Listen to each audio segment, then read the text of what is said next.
Yeah. You got one job. I've got one job. 2 jobs. To check it every now and then, in case it don't go. What does that look like? Does that Take look alright? 1. Action. Does that look alright? Sorry. Don't do that.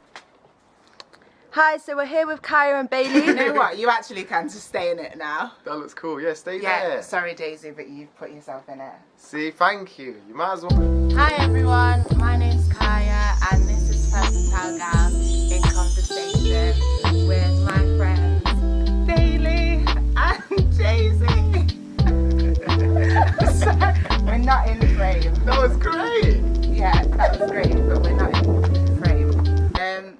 So today I'm going to be talking to Bayleigh and Daisy about a few. What are we talking about now? There's 3 of us. Ooh. Some spontaneous topics that you're going to think about. Should we talk about relationships? Yes, let's do it. Okay, so,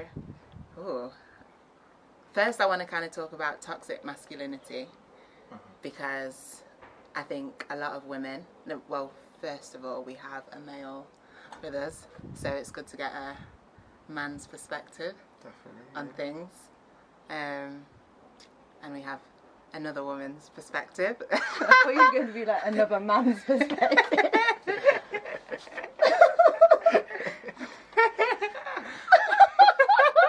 Okay. Sorry, I'm sweating. Right, so, okay, what about toxic masculinity? So, do you think that, well, for starters, when we were talking, you said to me, well, you had a lot of questions about feminism, and I think a lot of men get the questions of feminism confused, and they don't really know what it is, and they think that feminism is all about women, I'm sweating, hating men. What do you think? Well, at first, I didn't know what to think because I didn't really read into it. I didn't think it was women hating men. I thought it was women crying out for some support for a cause, which I didn't know much about until we was discussing it. But I do see feminism being, I guess, seen by a lot of men as something to fear. Yeah. For whatever reasons that may be. Why do you think that is? Do you think men will, if women become stronger and more empowered, men will feel like they don't have as much of a role to play? Definitely, yeah. To be honest, I don't even know what it is. I don't know what the fear, where the fear comes from. Maybe it's because men are so used to being in the role of the one who says what happens when, where. Maybe because they think if the shoe was on the other foot, they wouldn't have that power when it's not the case. So I don't know where the fear comes from. Yeah. Where it stems from. Because I said to you, didn't I, that a lot of men don't understand that a lot of women these days are just happy for them to be, we're just grateful to have you in our company. Yeah. As equals, we can pay our own bills now, we can do our own kind of stuff. We don't need men to do absolutely everything for us. We just want to enjoy your company. I know, but again, this is what I said to you before. I don't think, I'm speaking for myself, I'm sure there's other men out there as well, but they don't think that way. Do you think that the masses of men believe and think in that way? What, in what way? In the way that women can't do things for themselves. Not that they can't do things for themselves, but I feel like there's like a pressure on men that they feel them. I don't know because I'm not a man, but I feel like maybe there is a pressure on men that men feel like they have to be all of this to impress a woman. Definitely, yeah. No, I agree, yeah, definitely. What do you think, Daisy? I think a lot of it's to do with insecurity. If you're an insecure man, you're not necessarily you might be intimidated by an empowered woman. And so, because really I haven't read much feminist literature, but I do think if you agree in the sense that women should have equal treatment in the same way as men, then you're a feminist. Yeah. But yeah, I think men who fear feminists, or I think that's just insecurity. So can Okay, that's a good one. So can a man be a feminist? Definitely. Well, yeah. Yeah. Definitely. See, do you think that message is out there? That men can be feminists as well? It's more of a movement, I a think. way of thinking, rather than... I think more so now. I think a lot of men will. Yeah. Yeah. A lot of men that I've met anyway. But I still think it is more just the education of what it is, and like even not in terms of feminism or anything, but just treating people well as human beings is all that anyone is trying to advocate. Men and women. That's why I wanted to talk about toxic masculinity, because it is Apparent. there's a lot that men struggle with, and pressures that they have put on them that then make them act in certain ways to women, and vice versa.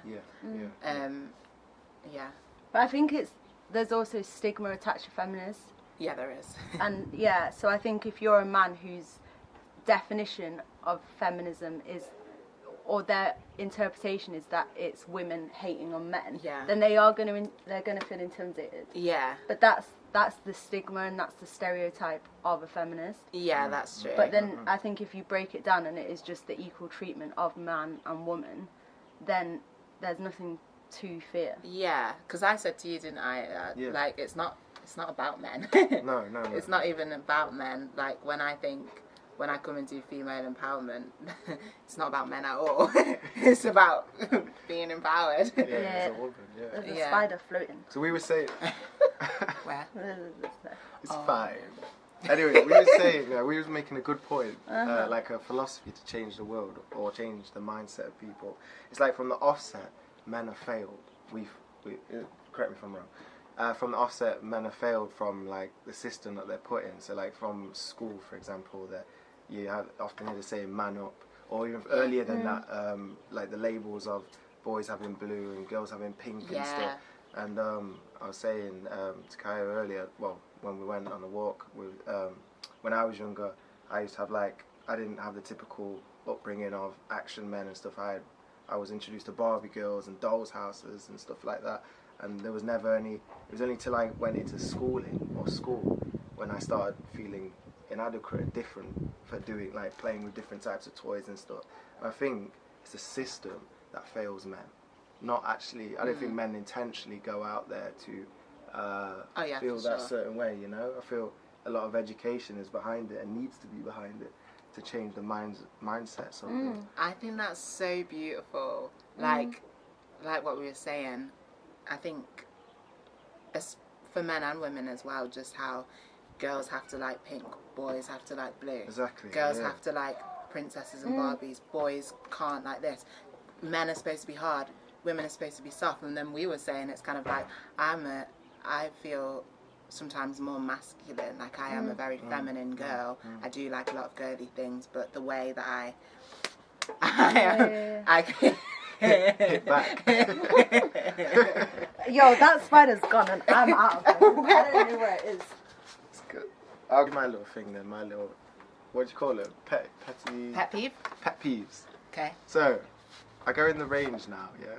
You know the range is nice, like you walk around, there's things that you see and you're like, ooh, they're cheap enough to make your house look nice. Why is there an advertisement next to jacuzzi? So it's got, the top picture is a I think it's just a white woman, and then the second picture is two white women together chilling in the jacuzzi with a glass of wine.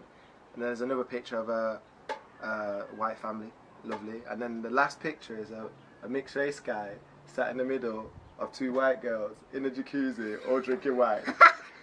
What do you think about that? Or do you think that's a bit stereotypical? Completely. All their adverts are stereotypical there when it comes to race. It is. I just feel, I was shocked. I was like, you know what? You're like, is that me? No.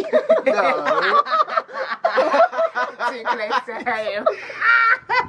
Joking. Right. Sorry. Cut. Yeah. You're gonna go like this. Anyway, let's carry on.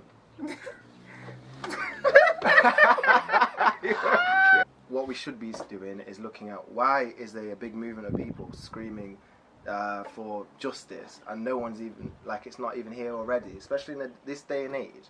How is it women have to come together and almost like scream at the top of their voice to be treated equally. It's the same with race, though, isn't it? Same with race. Same with all these things, really. Rights, race, and stuff. And I guess I don't know. Throughout history, for us to ever have any change, people have had to come together to create their voice. But I don't know. I feel like it's the most basic thing, is it? Man and woman. Why is it still to this day the way it is?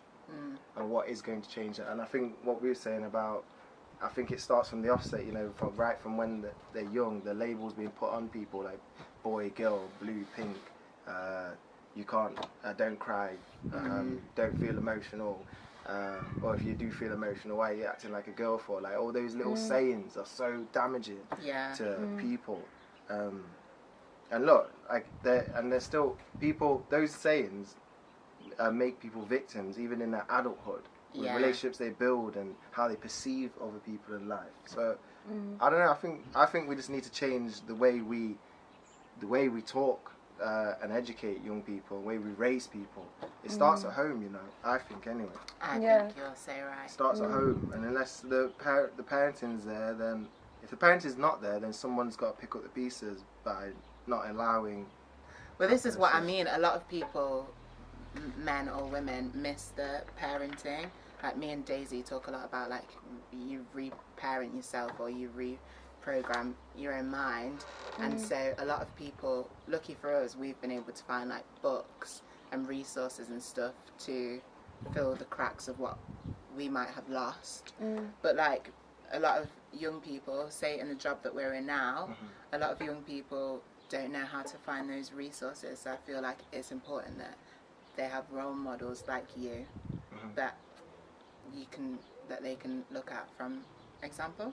Okay. If that makes sense. Okay, so when did you both first really feel the injustice of being a woman in this world? Of a woman? Yeah, when did you like really? When did you like feel it or really see it? At what age? Was it when you was younger, or? I've never thought about that before. Yeah, I've never really thought about it, but I do remember when I was a kid, I was just like, I played with the guys, played with the girls. Like, I was just a kid. I was just having fun and a little bit of a tomboy. And then I remember when I went into year 7, and just seeing how the girls dressed, how they did their hair, how they did their makeup, and then that was when I knew I was a girl, but that's when I was realised I was like, there was a pressure to then start to be a certain type of way, to be accepted as a girl, in the eyes of young boys and in the eyes of other girls. That is so true. Because Yeah. before that, it never occurred to me that the pressure is for both genders. Though that's the crazy part. I don't know. For me, I didn't really ever I never realised that there were any feminist issues, like, until I kind of got to around the time I started making Femme, and because it wasn't for me, I wasn't marching around going feminism. I didn't really understand what the term was, but it was more just injustices that were happening to me, especially in the time where, you know, started interacting a lot with boys. Like, in that time, just the things, the way, the treatment, and that I was getting, and then speaking to my friends, and then the stuff that they were going through, and being annoyed, and it seemed to be like a thing that a lot of people were experiencing. And then it was kind of like, I want to own my body, I want to do this, I want to wear this, blah blah blah blah blah. And that's kind of when I started really understanding the injustices more, and seeing it's like a whole life experience. But I didn't really realise it until a few years ago, of like what it is, or like it was a gender thing. I thought it was just a me problem.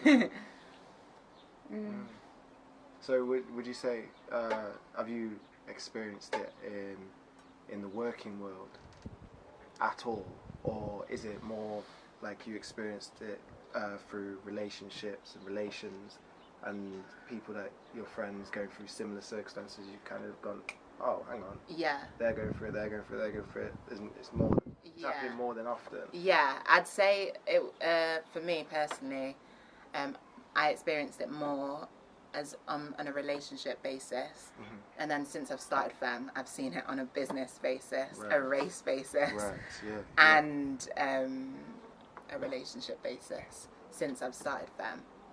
And then you see like just the way that women are treated differently when you're trying to when you're trying to get funding, when you're trying to be in a creative space, when you're trying to thrive as a businesswoman is a whole different thing. And then being a black woman on top of that is a whole different thing. So now I see it in all kind of all. Well, I guess another thing, petty, what are they called? Petty. Pet peeves.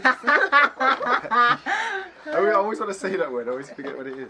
I guess. Okay. So, what is your opinion on? What is your two's opinion on men being in touch with their emotions? Because again, like it seems to be like a lot of men are scared to be in touch with their emotions, even if they are quite an emotional person, but scared to show it. But I think it's important for them to also see what women think about men who are in touch with their emotions, because my experience, people that are in touch with their emotions are generally just well-rounded individuals that you want to get to know and you want them to be in touch with their emotions. But what do you think are the barriers to reasons why men find it hard to feel emotional, especially in relationships and stuff? I think it's similar to what you said earlier about what you hear at home. If you start crying as a boy and your mum or dad's like, man up, straight away your brain goes, it's not okay to cry, it's not okay to share emotion, it's not okay to say how I'm feeling. And so then if you start to feel vulnerable as a man, you may feel, oh no, I can't feel like this, I cannot feel like this. And then if you are vulnerable, you do share your emotion, you then start to maybe feel shame, and so it doesn't feel good to. And I think it's changing those beliefs, and it's difficult. I think it can be really difficult for men. I personally, that is so true, Daisy, and I personally don't feel, this is not to stereotype, but I don't feel like I have met many men who are in touch with their emotions. I don't think, I feel like my cousin, he is a man who is very in touch with his emotions. But Jen, you're quite in touch with your emotions. She met two people. Yeah, but not met many. Not met many people who are in touch with their emotions. But even for me as a girl, I feel like in terms of like relationships or I struggle to open up emotionally, but I know that I am, like with you, and I am in touch with my emotions, with myself. But when interacting with other people, sometimes I find it difficult. So yeah, I'm the same. I definitely struggle with vulnerability, but I guess for men, if they've been told it's a weakness, there's an added pressure to appear outwardly strong. Whereas in this society, I guess things are changing, but if a woman cries, it's not always seen in the same way as if a man cries. Like, different people have different opinions on it. Yeah. So I think that, because I've heard different opinions. There's some women that would almost like think, well, no, why is my man gonna cry? Like, do you know what I mean? But there's women who would say, I'd love for my man to cry. Yeah. So, I love it when a man's vulnerable, when anyone's vulnerable. I just think it's beautiful. Like, for me, it's not about man or woman. No, it's not but gendered. It's just vulnerability is beautiful. It really true. is. We need to break. Yeah, true. It is. Yeah. It's not even a gender It's thing. not. It's not. It's emotion. We've made it. We've made it a Yeah. gender thing. True. But it's just. Yeah. Exactly, like we are all humans, we all have emotion, we all feel, and so when we put all these limitations and barriers on it, we're just creating like separation between all of us, where it's like, it doesn't matter if you're a man, I still want to know how your day is and what you're feeling, and if you're upset, then I want to know why, or how can, when people can connect, that's what brings us all together in friendships, in love, in whatever, So I guess, I guess that's what it is then. People find it hard to show they're vulnerable, or show they're vulnerable. So would you say men, I know, sorry to label it again, but would you say men are scared to be vulnerable, or whereas women are more open to that vulnerability? Why is it that men I mean, we should be asking you this. Well, yeah, I'm kind of want to know myself, because I don't know. Like, I don't know the answer to that question. I mean, obviously no one wants to be vulnerable, but you don't tend to try and put yourself in vulnerable situations. So I feel like you can still be emotional in a lot of situations if you don't feel vulnerable. I think it's because it depends again on the individual person. Like if you've experienced a lot of hurt, if you've been vulnerable before and then you are in a situation that mimics the same thing, it's hard to be vulnerable because you're just remembering what's happened to you the last time. Yeah. Imagine you're a kid and you start crying and your mum shouts at you for crying. Yeah. You haven't been given what you need in that moment, so then you might take that fear again, and the next time you feel vulnerable and want to cry, it's actually painful for you to be vulnerable because it wasn't, your needs weren't met. Daisy's so good about talking about needs not being met and just inner child stuff. You point so much stuff out to me where I'm like, thank you, Daisy, I needed that. But what happens to you when you're vulnerable? What happens to me when I'm vulnerable? I become very reserved. So it's like what do you mean? So you go back, as in... If I know I'm vulnerable, I'm in a situation where vulnerable. I feel vulnerable. I guess it's like fight or flight, isn't it? You I don't know, your body kind of makes decisions for you, rash decisions, not well thought about. So it depends on the situation. Like I say in a scenario, if it's a scenario where I know I'm going to be vulnerable, then I'll try my best not to put myself in that situation. But if it's just out of the blue and I'm vulnerable, I guess it depends who it is I'm around. If I feel like I can be open with that person and me allowing myself to be vulnerable will make me feel better, then yeah, I'm happy to let my guard slip or go down for that. But I think we all have like a certain, I think we all have little small barriers, big barriers, wherever. We all have a barrier somewhere. So how much you let someone in, I think, is another question. I feel personally, I let people in. Yeah. If you feel safe to. I feel I just let people in, and then my choices after that. I don't know. If I feel vulnerable after letting someone in, then it kind of shows me that it wasn't the right choice. I don't know. I don't know if it's if I feel safe to. I don't know. You don't really know though until you do it. Yeah. That is why it's vulnerable, because you're diving into something that you don't know if you're going to be safe or feel safe at the end of it. But you do, in terms of love and friendships and just life in general, jobs, like you just sometimes have to dive in and see what it is. And I feel like as people, we've all become we forgot what living is about. Living in the moment. No one lives in the moment no more, really. Yeah, and just like experience and stuff, like we're also trying to protect ourselves from pain all the time, that we won't. Sometimes things are supposed to be painful so that you can learn things from them. Exactly, yeah.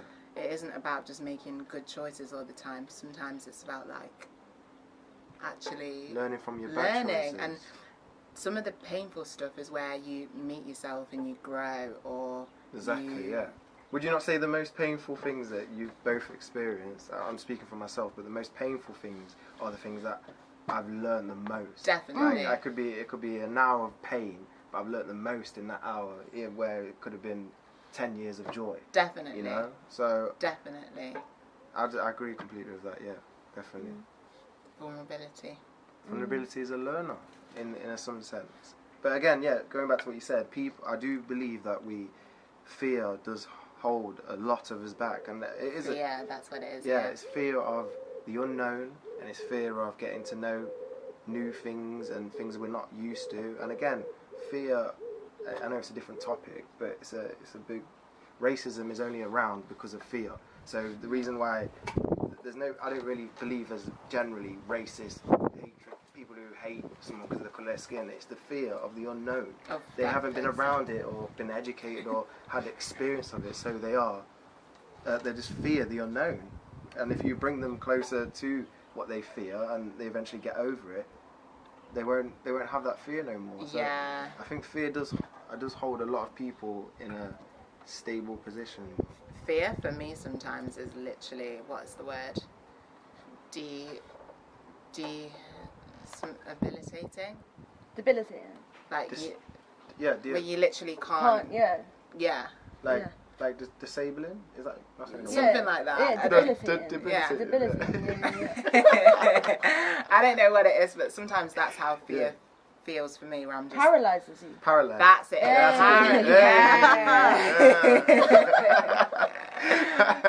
But yeah, cheers to...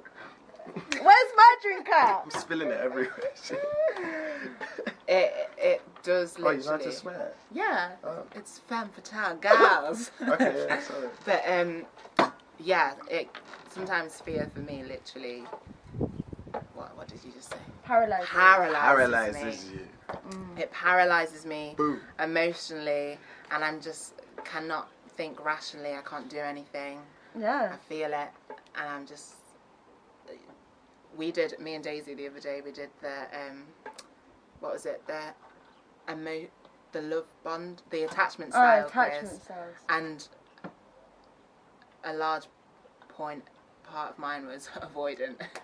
Meaning. So each different person has an attachment style. And yours is there's 4. Yeah. But you're born with one specific one. Yeah, so you have 4, and they can change over time, but some of them are more dominant. So the healthiest one, but healthy people who have kind of grown up with like stable families, blah blah blah, they have secure attachment. Well, mum and father there. Yeah. I've experienced that.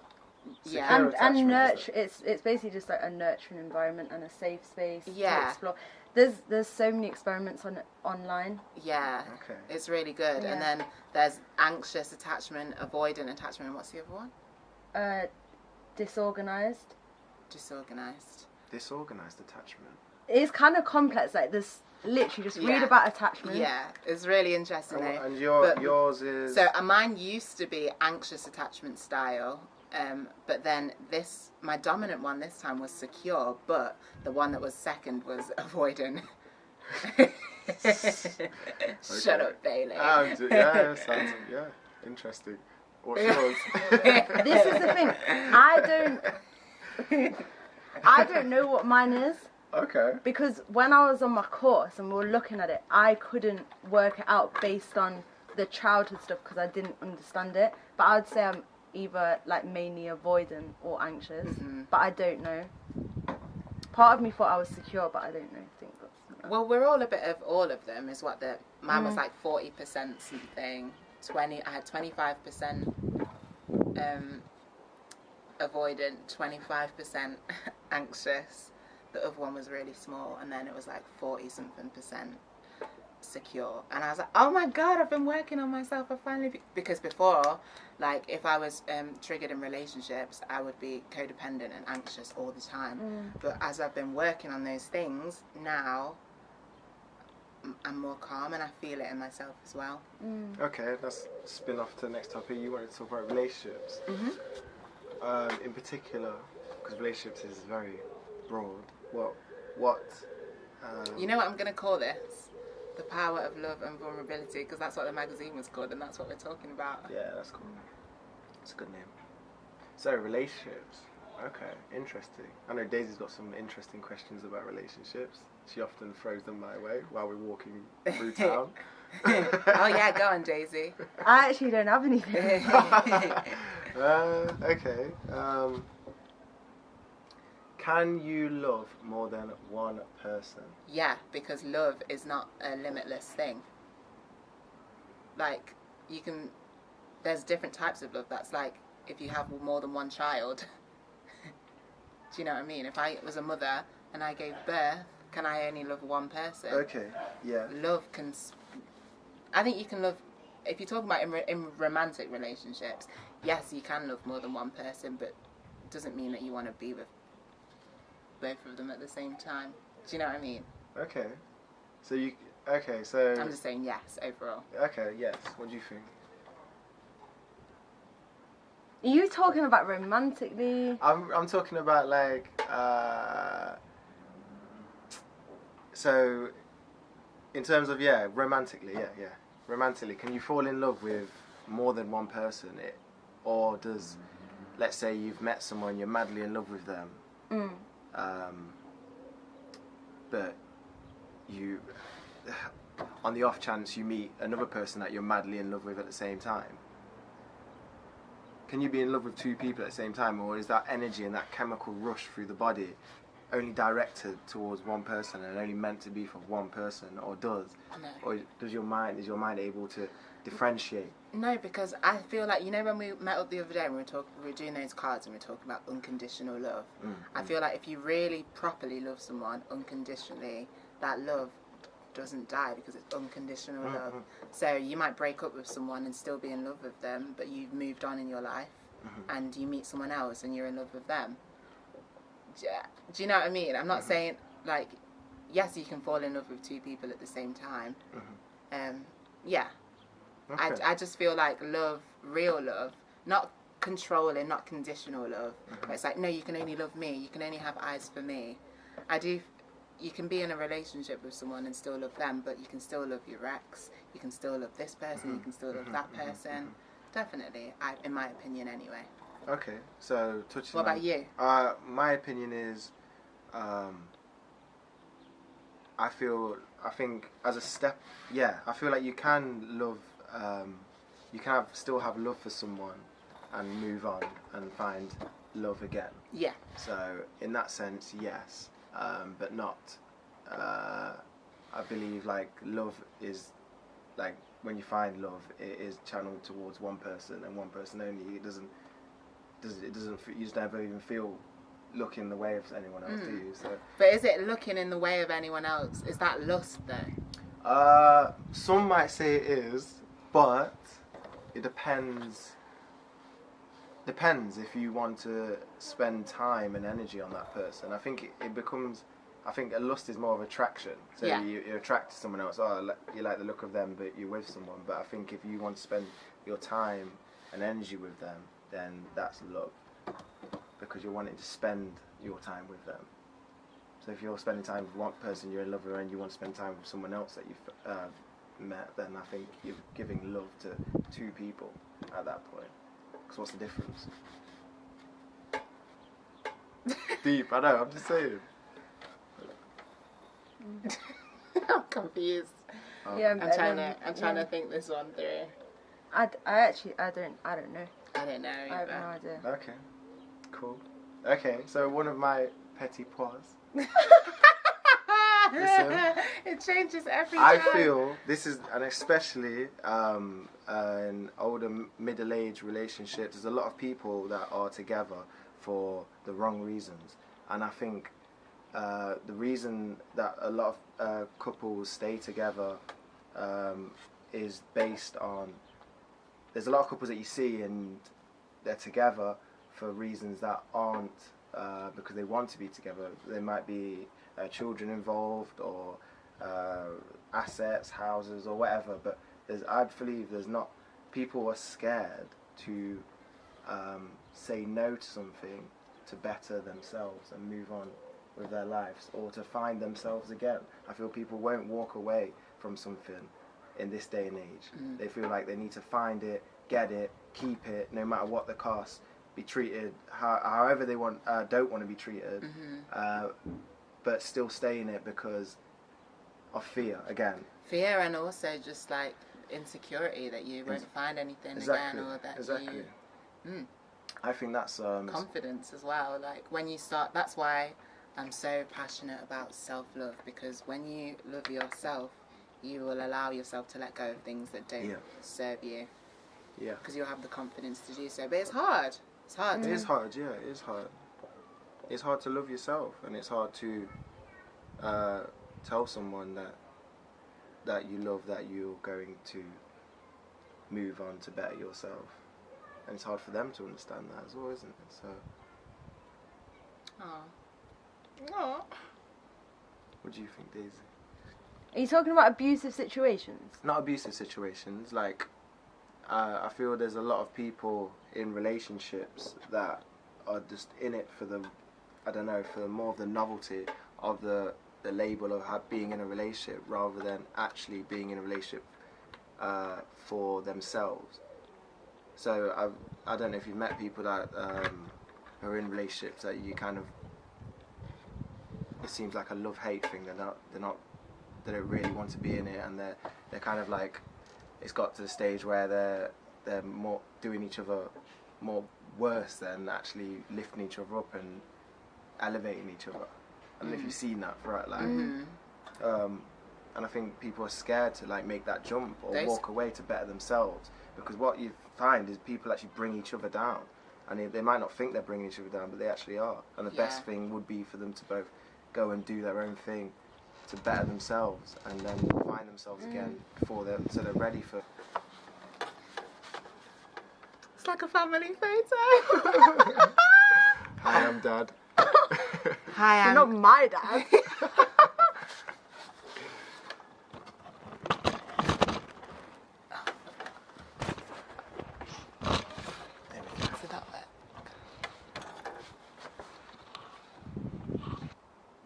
First?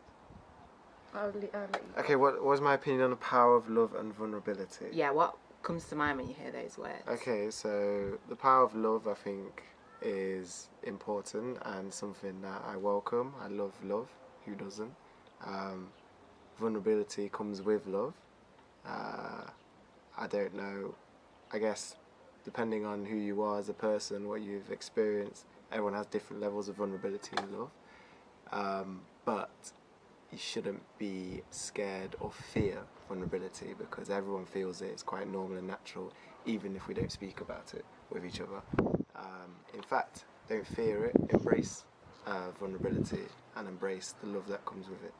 What was the other one? Question? Motivational? Or just whatever you want to end on or say, or... I think as people we should always communicate more, and I guess a lot of people say we should communicate more, but I think we should communicate about things that we wouldn't communicate, well, we would think that we wouldn't communicate about. So let's say if you're feeling vulnerable, communicate that with people close to you who have your best interests at heart. And if you don't have anyone close to you, or you feel like you don't have anyone close to you, don't be afraid to let your guard down and let someone in who you think is going to be there for the right reasons. Oh, that's beautiful. Daisy? I don't really have anything in my mind. That's fine. Is there anything you would want to end on? Any advice or something you would say to your younger self? No, that's fine. Both of you.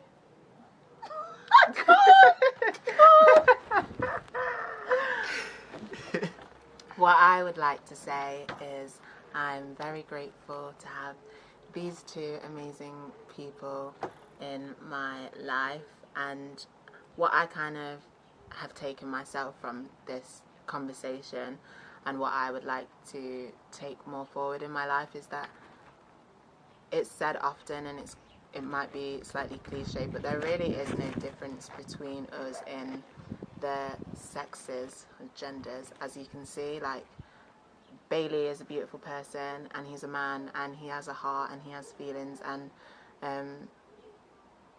we're not as different or as complex as we might think that we are. I know a lot of guys tend to hang out in groups, and a lot of girls tend to hang out in groups, and we all think that we're really different. And maybe the things that we are talking about or experiencing are different, but really we're all the same on the inside. I agree. Yeah. We are, and if we just try and love each other and listen to each other, we will understand each other a lot more and be able to help one another and talk to each other without judgment or